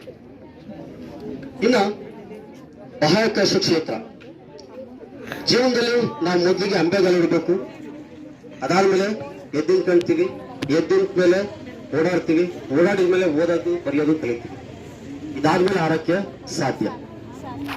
ಅಂದ್ರೆ ಒಂದೇ ಸರಿ ನಾವು ಯಾರು ಸಹ ದೊಡ್ಡ ವಿಜ್ಞಾನಿಗಳಾಗಕ್ಕೆ ಸಾಧ್ಯ ಇಲ್ಲ, ಅಥವಾ ದೊಡ್ಡ ವ್ಯಕ್ತಿಗಳಾಗಕ್ಕೂ ಸಾಧ್ಯ ಇಲ್ಲ. ಪ್ರತಿಯೊಬ್ಬ ವ್ಯಕ್ತಿಯ ಸಾಧನೆಯೂ ಸಹ ಹಲವಾರು ಸಂಕಷ್ಟಗಳ ಸರಮಾಲಿಕೆ ಇರುತ್ತೆ. ಹೀಗಾಗಿ ಯಾರು ಬಾಹ್ಯಾಕಾಶ ಕ್ಷೇತ್ರದಲ್ಲಿ ಕೆಲಸವನ್ನ ಮಾಡ್ಬೇಕಂತಿದ್ರೆ, ಉದಾಹರಣೆಗೆ ಪೈಲಟ್ಗಳು, ಅಂದ್ರೆ ಅತ್ಯಂತ ದೊಡ್ಡ ವಿಮಾನವನ್ನ ನಾವು ನಡೆಸ್ತೀವಿ ಅಂದ್ರೆ ಅದಕ್ಕೆ ಪೈಲಟ್ ಆಗಬೇಕು. ಪೈಲಟ್ ಆಗಬೇಕಂದ್ರೆ ಏನು ಓದ್ಬೇಕು? ಯಾರು ಗೊತ್ತಾ? ವಿಮಾನದ ಪೈಲಟ್ ಆಗಬೇಕು ಅಂತಂದ್ರೆ ಏನು ಓದ್ಬೇಕು? ಸೊ ವಿಮಾನದಲ್ಲಿ ಪೈಲಟ್ ಕೆಲಸವನ್ನ ಇವತ್ತೇ ಅತ್ಯಂತ ಹೆಚ್ಚು ವೇತನ ಸಿಗುವಂತ ಕೆಲಸ ಅದಾದಪ್ಪ ಪೈಲಟ್ ಕೆಲಸ. ಎಲ್ರಿಗೂ ಕೆಲಸವನ್ನ ಸಿಗುತ್ತೆ, ಯಾರು ಪೈಲಟ್ ಕೋರ್ಸ್ ಮಾಡಿದ್ರೆ ಮಾತ್ರ. ಆ ಪೈಲಟ್ ಆಗ್ಬೇಕು ಏನ್ ಮಾಡ್ಬೇಕು? ಪೈಲಟ್ ಆಗ್ಬೇಕು ಅಂತಂದ್ರೆ PUC ಸೈನ್ಸ್ ತಗೊಳ್ಬೇಕು. PUC ಸೈನ್ಸ್ ಅಲ್ಲಿ ಮಿನಿಮಮ್ ಫಸ್ಟ್ ಕ್ಲಾಸ್ ಬರಬೇಕು. ಅದಾದ್ಮೇಲೆ ಅನೇಕ ಪರೀಕ್ಷೆಗಳನ್ನ ಮಾಡ್ತಾರೆ. ಪರೀಕ್ಷೆಗಳನ್ನ ಮಾಡಿದ ನಂತರ ಏರೋನಾಟಿಕಲ್ ಇಂಜಿನಿಯರಿಂಗ್ ಇರುತ್ತೆ, ಆ ಕೋರ್ಸ್ಗೆ ಸೇರ್ಬೋದು. ಅಥವಾ ಕೆಲವೊಂದು ಪ್ರತಿಷ್ಠಿತ ಕಂಪನಿಗಳು, ಸರ್ಕಾರದ ಕೆಲವು ಕಾಲೇಜಸ್ ಇದ್ದಾವೆ ಪೈಲಟ್ ತರಬೇತಿ ಕೊಡುವಂತ ಕಾಲೇಜ್ಗಳು. ಹೀಗಾಗಿ ಅಂತಹ PUC ಸೈನ್ಸ್ ಆದ ನಂತರ ಆ ಕೋರ್ಸ್ಗೆ ಜಾಯ್ನ್ ಆದ್ರೆ ಸುಲಭವಾಗಿ ನಾವು ಪೈಲಟ್ಗಳು ಹಾಕ್ಬೇಕು. ಆದ್ರೆ ನಮ್ಮಂತ ಗ್ರಾಮೀಣ ಪ್ರದೇಶದ ವಿದ್ಯಾರ್ಥಿಗಳು ಸುಲಭವಾಗಿ ಪೈಲಟ್ ಆಗಕ್ಕೆ ಸಾಧ್ಯ ಆಗಲ್ಲ. ಯಾಕಂದ್ರೆ ಕೆಲವು ಕಾಲೇಜಸ್ ಇರೋದ್ರಿಂದ ಎಲ್ರಿಗೂ ಸೀಟ್ ಸಿಗಲ್ಲ. ಹೀಗಾಗಿ ಸೀಟ್ ಸಿಗುವಂತ ವಿದ್ಯಾರ್ಥಿಗಳು ಖಾಸಗಿಯಾಗಿ ಪೈಲಟ್ ತರಬೇತಿಯನ್ನು ಪಡೆದು ನಾವು ಪೈಲಟ್ ಕೆಲಸವನ್ನ ಸೇರ್ಬೋದು. ಇದು ಬೇಡ ಅಂತಂದ್ರೆ ಗಗನಸೆಕ್ಕಿ ಕೆಲಸ, ಏರ್ ಹಾಸ್ಟೆಸ್ ಅಂತ ಕರಿತೀವಿ, ಆ ಕೆಲಸಕ್ಕೆ ಸಹ ಜಾಯ್ನ್ ಆಗ್ಬೋದು. ಹೀಗಾಗಿ ನಾವು PUC ಸೈನ್ಸ್ ತಗೊಂಡ್ರೆ ಮಾತ್ರ ಆ ಎರಡು ಕೆಲಸವನ್ನು ತಗೊಳ್ಳೋಕೆ ಸಾಧ್ಯ ಆಗುತ್ತೆ. ಇನ್ನು ಇತ್ತೀಚೆಗೆ ಸರಿಯಾಗಿ ಸೈಬರ್ ಕ್ರೈಮ್ ಬಗ್ಗೆ ನಮ್ಮ ನ್ಯಾಯವಾದಿಗಳು ಹೇಳಿದರು. ಇವತ್ತು ಮೊಬೈಲ್ ತಂತ್ರಜ್ಞಾನವನ್ನ ಕೊಟ್ಟಂತಹ ದೇಶಕ್ಕಿಂತ ಹೆಚ್ಚು ಬಳಕೆ ಮಾಡ್ತಿರುವಂತಹ ಏಕೈಕ ದೇಶ ಯಾವಪ್ಪ ನಮ್ಮ ಭಾರತ ದೇಶ. ಯಾಕೆಂದ್ರೆ ಯಾವುದೇ ಒಂದು ಹೊಸ ಸಾಧನವನ್ನ ಇನ್ವೆಂಟ್ ಮಾಡ್ಲಿ ಅದು ಹೆಚ್ಚಾಗಿ ಬಳಸೋರು ಯಾರಪ್ಪ ಅಂದ್ರೆ ನಾವು ನೀವು ಮಾತ್ರ. ಈಗ ಇವತ್ತು ಹೆಚ್ಚು ಸ್ಕೋಪ್ ಇರುವಂತ ಕೋರ್ಸ್ಗಳು ಯಾವಪ್ಪ ಅಂದ್ರೆ ಮೊಬೈಲ್ ಆಪ್ ಅಭಿವೃದ್ಧಿ. ಇವತ್ತು ನಿಮ್ಮೆಲ್ಲರಿಗೂ ಸಹ ಅನೇಕ ಗೇಮ್ಗಳನ್ನ ನಮ್ಮ ವಿದ್ಯಾರ್ಥಿಗಳು ಆಡ್ತಿರ್ತೀರಾ, ಅನೇಕ ಪ್ಲೇಸ್ಟೋರಿಂದ ಆಪ್ಗಳನ್ನ ಡೌನ್ಲೋಡ್ ಮಾಡ್ತಿರ್ತೀರಾ. ಇಂತಹ ಆಪ್ಗಳನ್ನ ಅಭಿವೃದ್ಧಿ ಮಾಡುವಂತ ಕೋರ್ಸ್ಗಳನ್ನ ಆಯ್ಕೆ ಮಾಡಿಕೊಂಡ್ರೆ ಸುಲಭವಾಗಿ ನಿಮಗೆ ಕೆಲಸಗಳನ್ನ ಸಿಗುತ್ತೆ. ಆದ್ರೆ ಇದಕ್ಕೆ ಏನ್ ಮಾಡಬೇಕು? ಇಂದಿನ ವಿಜ್ಞಾನವೇ ನಾಳೆಯ ತಂತ್ರಜ್ಞಾನ ಅಂತ ಕರಿತೀವಿ. ಆ ನಿಟ್ಟಿನಲ್ಲಿ ಇದಕ್ಕೆ ಪ್ರೈವೇಟ್ ಕಂಪ್ಯೂಟರ್ ತರಬೇತಿ ಕೇಂದ್ರದಲ್ಲಿ ಪ್ರೋಗ್ರಾಮಿಂಗ್ C++ ಅಂತ ಬರ್ತವೆ, ಜಾವಾ ಅಂತ ಬರುತ್ತೆ, ಪೈಥಾನ್ ಅಂತ ಕೋರ್ಸ್ ಬರುತ್ತೆ. ಈ ಎಲ್ಲಾ ಕೋರ್ಸ್ ಕಲ್ತಿದ್ದಾಗಿದ್ರೆ ಕಡಿಮೆ ಅವಧಿಯಲ್ಲಿ ಹೆಚ್ಚು ವೇತನವನ್ನು ಪಡಿಬಹುದು. ಅಂದ್ರೆ ಆಪ್ ಅಭಿವೃದ್ಧಿ ಮಾಡುವಂತಹ ತಂತ್ರಜ್ಞಾನ ಕೋಡಿಂಗ್ ಕಲ್ತ್ರಿ ಅಂದ್ರೆ ಸುಲಭವಾಗಿ. ಇನ್ನ ಕ್ರಿಮಿನಲ್ಸ್ ಅಂತ ಕರಿತೀವಿ. ಅಂದ್ರೆ ಶಿಕ್ಷೆ ಇರುವುದು ಸೇಟ್ ತೀರ್ಸ್ಕೊಳಕ್ಕಲ್ಲ, ಅಪರಾಧವನ್ನ ಕಡಿಮೆ ಮಾಡೋದು ಅಂತ ಹೇಳ್ತೀವಿ. ಹೀಗಾಗಿ ಕ್ರಿಮಿನಲ್ಸ್ ಅಂದ್ರೆ ಅಪರಾಧ ಶಾಸ್ತ್ರ ಅಂತ ಕರಿತೀವಿ. ಇದಕ್ಕೂ ಸಹ PUC ಆರ್ಟ್ಸ್ ಆಗಿರ್ಬೋದು, ಸೈನ್ಸ್ ಆಗಿರ್ಬೋದು, ಅವೆರಡೂ ಕೋರ್ಸ್ ಆದ್ಮೇಲೆ ನಾವು ಡಿಗ್ರಿಲಿ ಕ್ರಿಮಿನಲ್ಸ್ ಬಗ್ಗೆ ಅಧ್ಯಯನ ಮಾಡಬಹುದು. ಇನ್ನ ಯಾವಾಗಲೂ ಸಹ ಸದಾ ಬೇಡಿಕೆ ಇರುವಂತ ಕ್ಷೇತ್ರ ಯಾವ್ದಪ್ಪ ಅಂದ್ರೆ ಲಾಯರ್ ಅಂದ್ರೆ ನ್ಯಾಯವಾದಿಗಳು ಆಗೋದು. PUC ಆದ್ಮೇಲೆ 5 ವರ್ಷದ ಕೋರ್ಸ್ ಇರುತ್ತೆ LLP, ಅದಕ್ಕಾಗಿ ಜಾಯ್ನ್ ಆಗ್ಬೋದು. ಅಥವಾ ಡಿಗ್ರಿ ಮೇಲೆ ಆಗೋ ನಾವು LLP ಜಾಯ್ನ್ ಆಗ್ಬೋದು. LLP ಯಾರು ಇಂಗ್ಲಿಷ್ ಮೀಡಿಯಂ ಮಾಡ್ತೀವೋ ಅವ್ರಿಗೆ ಹೆಚ್ಚು ಸ್ಕೋಪ್ ಇರುತ್ತೆ. ಎಲ್ಲಕ್ಕಿಂತ ಮುಖ್ಯವಾಗಿ ಇವತ್ತು ಲಾಯರ್ಸ್ ಆದ ನಂತರ ಇಷ್ಟು ವರ್ಷದ ಎಕ್ಸ್ಪೀರಿಯನ್ಸ್ ಆದ ನಂತರ ನೆಕ್ಸ್ಟ್ ಒಂದು ಎಕ್ಸಾಮ್ ಮಾಡಿದಾಗ ಅವ್ರು ಜಡ್ಜಸ್ ಆಗಿ ಪ್ರಮೋಷನ್ ಆಗ್ಬೋದು ಸರ್ ಹೇಳಿದಂತೆ. ಹೀಗಾಗಿ ಜಡ್ಜಸ್ ಆಗಿ ತುಂಬಾ ಕಷ್ಟ. ಅಂದ್ರೆ ಅವ್ರು ಆಯ್ಕೆ ಆಗ್ತಾರ ನಿಜವಾಗ ನಮ್ಮೆಲ್ಲರ ಸದೈವ ಅಂತ ಜೊತೆ ನಾವೆಲ್ಲರೂ ಇವತ್ತು ವೇದಿಕೆ ಹಂಚ್ಕೊಂಡಿದೀವಿ ಅಂತಂದ್ರೆ. ಇದೆಲ್ಲ ಆದ್ಮೇಲೆ ಕೊನೆಗೆ ಯಾವುದೇ ಒಬ್ಬ ವಿದ್ಯಾರ್ಥಿಯನ್ನ ಅಥವಾ ಒಂದು ರಾಷ್ಟ್ರವನ್ನ ನಿರ್ಮಾಣ ಮಾಡುವಂತಲ್ಲ, ಈಗ ಮುಂದಿನ ಅದನ್ನ ಕೊಡುವಂತ ಪ್ರಯತ್ನ ಮಾಡ್ತಾರೆ. ಜೊತೆಗೆ PUC ಸೈನ್ಸ್ ಅಥವಾ PUC ಆರ್ಟ್ಸ್ ತಗೊಂಡಾದ್ಮೇಲೆ ನೆಕ್ಸ್ಟ್ BA ಆದ್ಮೇಲೆ B.Ed ಅಥವಾ BSc B.Ed ಮಾಡಿದ್ರೆ ಸುಲಭವಾಗಿ ನಾವು ಟೀಚರ್ ಆಗಿ ಆಯ್ಕೆ ಆಗ್ಬೋದು. ಹೀಗಾಗಿ ಮೊರಾರ್ಜಿ ಕಾಲೇಜಸ್ ಇರ್ಬೋದು ಅಥವಾ ನವೋದಯ ಸ್ಕೂಲ್ಸ್ ಇರ್ಬೋದು, ಅಲ್ಲೆಲ್ಲರೂ ಸಹ ಟೀಚರ್ಸ್ ಹೆಚ್ಚಿನ ಬೇಡಿಕೆ ಇರುತ್ತೆ. ಹೀಗಾಗಿ BSc B.Ed ಅಥವಾ B.Ed ಅದಾದ್ಮೇಲೆ MA MSc ಎಲ್ಲಾ ಕೋರ್ಸ್ಗಳನ್ನ ಮಾಡೋದ್ರ ಮೂಲಕ ನಾವು PUC ನಂತರ ನಮ್ಮ ಭವಿಷ್ಯದ ನಿರ್ಧಾರ ಮಾಡಬೇಕಾಗುತ್ತೆ. ಹೀಗಾಗಿ ಆತ್ಮೀಯ ವಿದ್ಯಾರ್ಥಿಗಳೇ, ನಾವು ಏನನ್ನ ಬಿತ್ತನೆ ಮಾಡ್ತೀವಿ ಅದನ್ನೇ ನಾವು ಬೆಳಿತೀವಿ ಅಂತ ಹೇಳ್ತೀವಿ. ಹೀಗಾಗಿ ನಮ್ಮ ಸಣ್ಣ ವಯಸ್ಸಿನಲ್ಲೇ ಪೋಷಕರಾದಂತ ನಾವು ಏನ್ ಮಾಡ್ಬೇಕು, ಶಿಕ್ಷಣ ನಾವು ಏನ್ ಮಾಡ್ಬೇಕಪ್ಪ ಅಂದ್ರೆ ಯಾವ ಕೋರ್ಸ್ನ ಮಕ್ಕಳು ಆಯ್ಕೆ ಮಾಡ್ಕೊಳ್ಬೇಕು, ಅವರಿಗೆ ಸರಿಯಾದಂತಹ ಮಾರ್ಗದರ್ಶನ ನೀಡದೇ ಆಗಿದ್ರೆ ಮುಂದಿನ ನಮ್ಮ ಮಕ್ಕಳು ಸಹ ಇಸ್ರೋದಂತಹ ಉನ್ನತ ಭಾರತ ರಕ್ಷಣಾ ಕ್ಷೇತ್ರದಲ್ಲಿ ಕೆಲಸ ಮಾಡುವ ಸೌಭಾಗ್ಯವನ್ನ ನಮ್ಮೆಲ್ಲ ಗ್ರಾಮೀಣ ಪ್ರದೇಶದ ಮಕ್ಕಳು ಪಡಿತಾರೆ. ಅದರ ಪ್ರತಿಭೆ ಅನ್ನೋದು ಕೇವಲ ನಗರದ ಪ್ರದೇಶದ ಮಕ್ಕಳಿಗೆ ಮಾತ್ರ ಸೀಮಿತ ಆಗಿಲ್ಲ, ಅದು ಯಾವುದೇ ಒಬ್ಬ ಮಕ್ಕಳು ಸಹ ಪಡಿಬಹುದು. ಅಂತಹ ಪ್ರತಿಭಾನ್ವಿತ ಮಕ್ಕಳನ್ನ ಬೆಳೆಸುವಂತ ಶಕ್ತಿ ನಮ್ಮೆಲ್ಲ ಶಿಕ್ಷಕರ ಮೇಲಿರುತ್ತೆ. ಜೊತೆಗೆ ಇವತ್ತು ವಿವೇಕ ಸಮ್ಮೇಳನ ಅಂತ ಒಂದು ಕಾರ್ಯಕ್ರಮ ಮಾಡ್ತಿದ್ದಾರೆ. ಈ ಕಾರ್ಯಕ್ರಮದ ಉದ್ದೇಶ ಇಷ್ಟನೇ. ಇವತ್ತು ಒಂದು ಖುಷಿಯಾಗಿದ್ದ ವಿಷಯ ಏನಪ್ಪ ಅಂದ್ರೆ, ಸಾಮಾನ್ಯವಾಗಿ ಯಾವುದೇ ಒಬ್ಬ ಶಿಕ್ಷಕ ತನ್ನ ಶಾಲೆಯನ್ನು ಬಿಟ್ಟಾದ ನಂತರ ಪುನಃ ಶಾಲೆಗೆ ವಾಪಸ್ ಬರುವಂತ ಪ್ರಸಂಗ ತುಂಬಾ ಕಡಿಮೆ ಇರುತ್ತೆ. ಆದ್ರೆ ಇವತ್ತು ಹಳೆಯ ಸಿಬ್ಬಂದಿಗೂ ಸಹ ಪುನಃ ಈ ಶಾಲೆಯ ಬಗ್ಗೆ ವಾಪಸ್ ಈ ಕಾರ್ಯಕ್ರಮ ಭಾಗವಹಿಸಿದೆ ಅಂತಂದ್ರೆ ನಿಜವಾಗ್ಲೂ ಒಳ್ಳೆಯ ಸಂಸ್ಕಾರ ಕೊಡುವಂತ ಶಾಲೆ ಇದಾಗಿದೆ ಅಂತ ನಾನಾದ್ರೂ ಭಾವಿಸ್ತೀನಿ. ಜೊತೆಗೆ 2005ರಿಂದ ಬರುವಂತಹ ಎಲ್ಲಾ ವಿದ್ಯಾರ್ಥಿಗಳು ಸಹ ಪುನಃ ವಾಪಸ್ ಬಂದು ಇವತ್ತು ನಿಮ್ಮ ಶಾಲೆಯ ಬಗ್ಗೆ ನಿಮಗೆ ಅಂತಹ ಪ್ರೀತಿಯನ್ನು ವ್ಯಕ್ತಪಡಿಸಿದ ಇಂತಹ ಕಾರ್ಯಕ್ರಮ ಆಯೋಜನೆ ಮಾಡಿರುವಂತಹ ಅಶೋಕ್ ಸರ್ ಮತ್ತು ಎಲ್ಲ ಸಿಬ್ಬಂದಿಗಳಿಗೆ ವಂದಿಸುತ್ತಾ ಕೊನೆಯದಾಗಿ ಒಂದೇ ಒಂದು ಮಾತು ಹೇಳ್ತೀನಿ. ನಮ್ಮ ಈ ವಯಸ್ಸಿನ ಮಕ್ಕಳಲ್ಲಿ ಅಂದ್ರೆ 1ನೇ 7ನೇ ಕ್ಲಾಸ್ ಮಕ್ಕಳು ಏನಿದ್ರು, ಈ ವಯಸ್ಸಲ್ಲೇ ನೀವು ಮುಂದೆ ಏನಾಗಬೇಕು ಅಂತ ತೀರ್ಮಾನ ಮಾಡಿದ್ರೆ ಮಾತ್ರ ನೀವು ಉನ್ನತ ವ್ಯಕ್ತಿಗಳಾಗಕ್ಕೆ ಸಾಧ್ಯ. ಜೊತೆಗೆ ನಾವೆಲ್ಲೂ ಸಹ ಚಿತ್ರದುರ್ಗಕ್ಕೆ ಬಂದಾಗ ನಾಯಕಪೇಟೆ ಪುಣ್ಯಕ್ಷೇತ್ರಗಳನ್ನ ಕೇಳಿದೀವಿ, ತಿಪ್ಪೇರುದ್ರ ಸ್ವಾಮಿಗಳು ಅಂತ. ಅವರು ಒಂದು ಕೆರೆನ ನಿರ್ಮಾಣ ಮಾಡಬೇಕಾಗುತ್ತೆ, ದೊಡ್ಡ ಕೆರೆ ಕಟ್ಟಿಸ್ತಾರೆ, ಅಲ್ಲಿರುವಂತ ಜನಗಳಿಗೆ ಕುಡಿಯುವಂತ ನೀರಿಗಾಗಿ ಮತ್ತು ವ್ಯವಸಾಯಕ್ಕಾಗಿ. ಆ ದೊಡ್ಡ ಕೆರೆ ನಿರ್ಮಾಣ ಮಾಡಬೇಕಾದಾಗ ಸಾವಿರಾರು ಜನ ಕೆಲಸವನ್ನ ಮಾಡ್ತಿರ್ತಾರೆ. ಆ ಎಲ್ಲಾ ಸಾವಿರಾರು ಜನ ಲೆಕ್ಕ ಇಟ್ಕೊಂಡು ಲೆಕ್ಕ ಬರೆಯಕ್ಕೆ ಸಾಧ್ಯ ಆಗ್ತಿರ್ಲಿಲ್ಲ, ಯಾಕಂದ್ರೆ ಕೂಲಿ ಕೊಡಬೇಕು ಸಾಯಂಕಾಲ. ಹೀಗಾಗಿ ಸ್ವಾಮೀಜಿ ದಿನ ಬರೋರು ಯಾರ ಕೆಲಸ ಮಾಡ್ತಾರೆ ನೋಡ್ತಿದ್ರು, ಓದ್ತಿದ್ರು, ಯಾರ ಬಗ್ಗೆ ಏನು ನೋಡ್ತಿರ್ಲಿಲ್ಲ.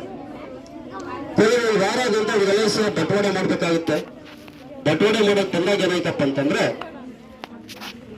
ಎಲ್ರು ಲೇಬರ್ಸ್ ಕೂಲಿ ಮಾಡಿದ್ರೆಲ್ಲ ಬಂದು, ಸ್ವಾಮೀಜಿ ನಾನು 7 ದಿನ ಕೆಲಸ ಮಾಡಿದ್ರೆ ನನಗೆ ಸಂಬಳ ಕೊಟ್ರಿ, ನನಗೆ ಸಂಬಳ ಕೊಟ್ರಿ ಅಂತ ಕೇಳ್ತಿದ್ರು. ಆಗ ಸ್ವಾಮೀಜಿ ಹೇಳಿದ್ರು, ಏಕೆಂದ್ರೆ ಎಲ್ರೂ ಸಹ ಒಂದೇ ರೀತಿಯ ಕೆಲಸವನ್ನ ಮಾಡಿರಲ್ಲ. ಅದಕ್ಕೆ ಸ್ವಾಮೀಜಿ ಏನ್ ಹೇಳಿದ್ರಪ್ಪ ಅಂದ್ರೆ, ನೀವು ಎಲ್ಲಿ ಕೆಲಸ ಮಾಡಿದ್ರು ಅಲ್ಲಿ ಹೋಗಿ ಒಂಚೂರು ನಿಮ್ಗೆ ಮಣ್ಣನ್ನ ತೆಗಿರಿ, ನೀವು ಎಷ್ಟೆಷ್ಟು ಕೆಲಸ ಮಾಡಿ ಅಷ್ಟೆಷ್ಟು ನಿಮ್ಗೆ ಸಿಗುತ್ತೆ ಅಂತ. ಎಲ್ರಿಗೂ ಖುಷಿ ಆಗ್ಬಿಡುತ್ತೆ, ಸ್ವಾಮೀಜಿ ಬೇಕಾದಷ್ಟು ಕೊಡ್ತಾರೆ ಅಂತೇಳಿ. ಅಲ್ಲಿ ಹೋಗಿ ಅವ್ರೆಲ್ಲಿ ಕೆಲಸ ಮಾಡಿದ್ರೆ ಅಲ್ಲಿ ಹೋಗಿ ಮಣ್ಣನ್ನು ತೆಗಿತಾರೆ. ಒಬ್ರಿಗೆ 5 ರೂಪಾಯಿ ಸಿಗುತ್ತೆ, ಒಬ್ರಿಗೆ 10 ರೂಪಾಯಿ ಸಿಗುತ್ತೆ, ಒಬ್ರಿಗೆ 100 ರೂಪಾಯಿ ಸಿಗುತ್ತೆ, ಒಬ್ರಿಗೆ 1000 ರೂಪಾಯಿ ಸಿಗುತ್ತೆ. ಅವಾಗ ಸ್ವಾಮೀಜಿ ಹೇಳ್ತಾರೆ, ಮಾಡಿದಷ್ಟು ನೀವು ಭಿಕ್ಷೆ ಅಂತೇಳಿ. ಅಂದ್ರೆ ನಾವೆಷ್ಟು ಮಾಡ್ತೀವಿ ಅಷ್ಟು ನಾವು ಗಳಿಸ್ತೀವಿ ಅಂತೇಳಿ. ಹೀಗಾಗಿ ಈ ವಯಸ್ಸಲ್ಲಿ ಎಷ್ಟು ಜ್ಞಾನ ಪಡಿತೀರೋ ಮುಂದಿನ ದಿನಗಳಲ್ಲಿ ಅಷ್ಟು ನಿಮಗೆ ಪುನಃ ವಾಪಸ್ ಕೊಡುತ್ತೆ ಅಂತ ಹೇಳ್ತಾ, ಇಷ್ಟು ಮಾತನ್ನು ಅವಕಾಶ ಕೊಟ್ಟಂತಹ ವೇದಿಕೆ ನೀಡುವಂತಹ ಶ್ರೀ ಗುರುಗಳ ಪಾದವನ್ನು ನಮಸ್ಕರಿಸುತ್ತಾ, ಹಾಗೂ ವೇದಿಕೆ ಬರುತ್ತ ಎಲ್ಲಾ ಗಣ್ಯರಿಗೂ ಮತ್ತು ಎಲ್ಲಾ ಪ್ರೀತಿಯ ವಿದ್ಯಾರ್ಥಿಗಳಿಗೂ ಮತ್ತು ಶಿಕ್ಷಕ ಸಿಬ್ಬಂದಿಗಳು ಅನಂತ ಕ್ಷಮೆ ಶರಣಾರ್ಥಿಗಳು.